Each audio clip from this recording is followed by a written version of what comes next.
Hello, જય માતાજી, જય શ્રી કૃષ્ણ.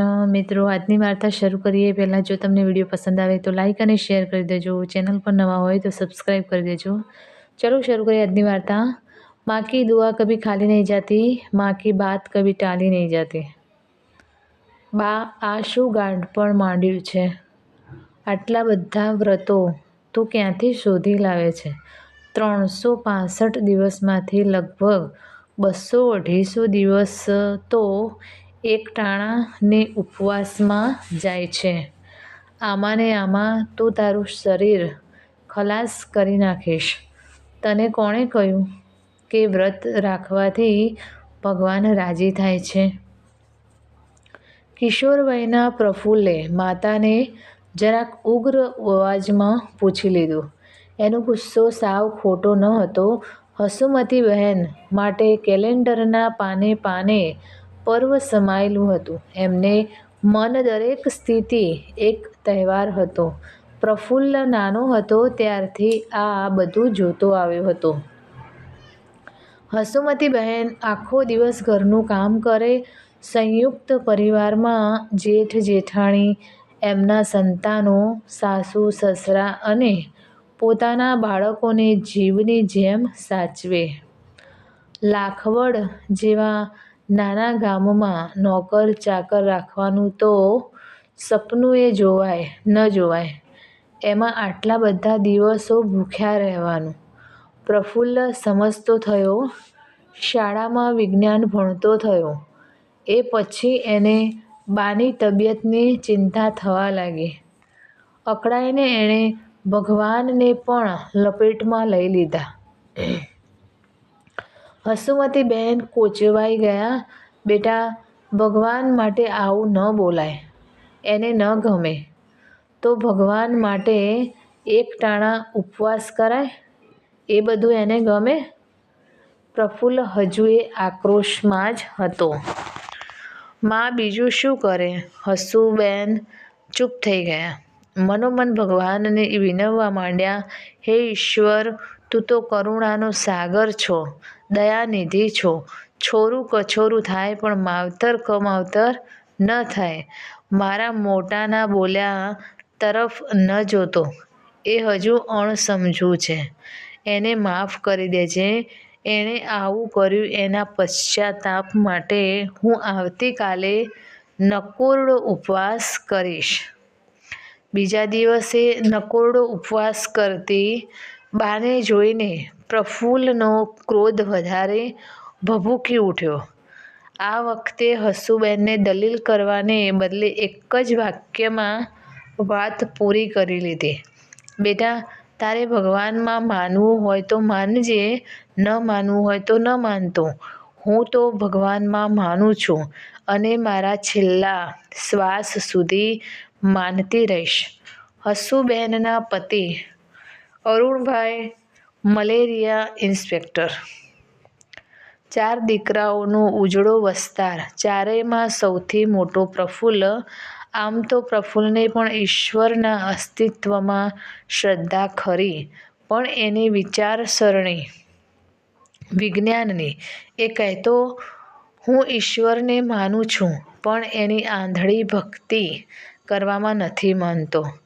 સવારે સાંજે પૂજા પાઠ, દીવો અગરબત્તી, દૂધથી અભિષેક કરવો, એને કરવું, ફૂલો ચડાવવા, નૈવેદ્ય ધરાવવા, માનતા રાખવી, વ્રતો રાખવા, મંદિરોના પગથિયાં ઘસવા, યોગાનું યોગ ધારેલું કામ પાર પડે એટલે માનતાઓ પૂરી કરવી. આ બધું વાહિયાત છે. ઈશ્વર જો આપણા બધાનો પિતા હોય તો આટલા બધા લોકોની ભક્તિથી એ કંટાળી જ જાય. હું મારા પિતાને આદર આપું છું પણ રોજ સવારે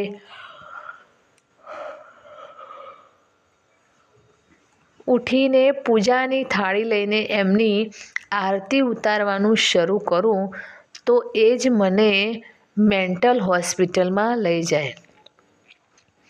ભગવાન છે તો એને પોતાનું કામ કરવા દો, આપણે આપણું કામ કરીએ. આ શું માંડ્યું છે? હસુબહેનને તો વાર વર્તોલાની વણથંભી ધારાવાહિક શ્રેણી માંડી હતી. પતિ અરુણભાઈના સ્વાસ્થ્ય માટે 5 સોમવાર, મોટા દીકરા પ્રફુલ્લને 12માની બોર્ડની પરીક્ષામાં સારા ટકા આવે એના માટે આખું વરસ ગુરુવારના ઉપવાસ, દીકરા દીપકની નબળી તબિયતને મજબૂત કરવા માટે 11 શનિવાર, દીકરો રાજુ ડૉક્ટર બને એ માટે દશામાનું વ્રત, સૌથી નાનો દીકરો એની વિદેશ જવાની મહેચ્છા પૂરી કરે એ માટે 7 મંગળવાર, જેઠનો દીકરો જીતુ ખૂબ આગળ વધે એ માટે 11 રવિવાર. આ ઉપરાંત દરેક મહિનાની એકમથી લઈને પૂનમ સુધીની દરેક તિથિની આગળ એકાદ વિશેષણ તો હસુબહેન ખોડી જ કાઢતા અને પછી શરૂ થાય એમના એકટાણા. પ્રફુલ્લની ધીરજની હદ તો વર્ષમાં 2 વાર આવી જતી હતી. બા નવરાત્રિના 9 દિવસ અને અન્નપૂર્ણા માતાના 21 દિવસ સળંગ ઉપવાસ કરે ત્યારે આખું ઘર ચિંતામાં ડૂબી જતું હતું. નવરાત્રિનું પર્વ કદાચ ક્યારેક રહી જાય પણ અન્નપૂર્ણા માતાનું વ્રત તો હસુબહેન ચૂકે જ નહીં. માગશર સુદ છઠથી લઈને માગશર વદ એકાદશી સુધીના 21 દિવસ ચાલતા આ વ્રતમાં હસુબહેન માત્ર ફળો અને શાકભાજી જ ખાતા હતા. તેમનું દ્રઢપણે માનવું હતું કે અન્નપૂર્ણા માતાની કૃપાથી જ એમના પરિવારમાં સુખ, શાંતિ અને સંતોષ હતા. ક્યારેય ધન કે ધાનની તંગી વેઠવી પડતી ન હતી. સમય જતાં પ્રફુલ્લને મેડિકલ કોલેજમાં પ્રવેશ મળી ગયો. રાજુ ઓર્થોપેડિક સર્જન બન્યો. સૌથી નાનો દીકરો એન્જિનિયર થઈને ઓસ્ટ્રેલિયામાં સેટલ થઈ ગયો. બીજો દીકરો બીમારીમાં મૃત્યુ પામ્યો. અન્નપૂર્ણા માનું વ્રત અવિરત વર્ષો વરસ ઉજવાતું રહ્યું. ડૉક્ટર પ્રફુલ્લભાઈના લગ્ન થયા. પત્ની જસ્મીનાબેન પણ ડૉક્ટર. લગ્ન પછી પ્રફુલ્લભાઈના મનમાં આશા બંધાણી કે હવે પત્નીનો સાથ મળશે એટલે પોતાનો પક્ષ મજબૂત બનશે પણ થયું સાવ ઊલટું. સાસુ અને વહુએ ગઠબંધન કરી લીધું. મહિલા મોરચો મજબૂત બની ગયો. વર્ષો વીતવાની સાથે ઘરમાં બધું સારું થતું રહ્યું. દીકરાઓ વહુઓ સારું કમાઈને ઘરને સમૃદ્ધ બનાવતા રહ્યા. દીકરાઓના ઘરે પણ તેજસ્વી સંતાનો પાક્યા. હસુબહેન મા તો હતા જ, હવે દાદીમા બન્યા. જેમ જેમ સુખ વધતું ગયું તેમ એમની ભક્તિ પણ વધતી ગઈ. હસુબાની સારવાર પૂજા પાઠમાં વીતે. બપોરના સમયે મહોલ્લાની ડોશીઓને ભેગી કરીને ભજનો ગાય. ચૈત્ર મહિનામાં ઓખા હરણ વાંચે. કદીક રામાયણ તો કદીક દેવી ભાગવત કે શિવપુરાણ વાંચી સંભળાવે. સનાતન ધર્મમાં ઉલ્લેખાયેલા વ્રતોમાંથી એક પણ ન ચૂકે. હસુબાને જોઈ જોઈને ગામની ઘણી બધી સ્ત્રીઓ પણ અન્નપૂર્ણાનું વ્રત કરવા માંડી. હસુબા હવે 80ના થયા. ડાયાબિટીસ વકરી ગયો. આવી હાલતમાં અન્નપૂર્ણામાનું વ્રત જીવ માટે જોખમી સાબિત થઈ શકે. સવારે ઉઠીને સ્નાન કરીને અન્નપૂર્ણા દેવીની વાર્તા, આરતી, પૂજા, 21 દિવસ એક ટાઈમ જમવાનું, મંત્ર જાપ કરવાના. પ્રથમ દિવસે સ્થાપેલ કળશની પૂજા કરવાની. હાથે ગાંઠો મારેલો દોરો બાંધવાનો. આ બધું આ ઉંમરે શરીર માટે હાનિકારક ગણાય.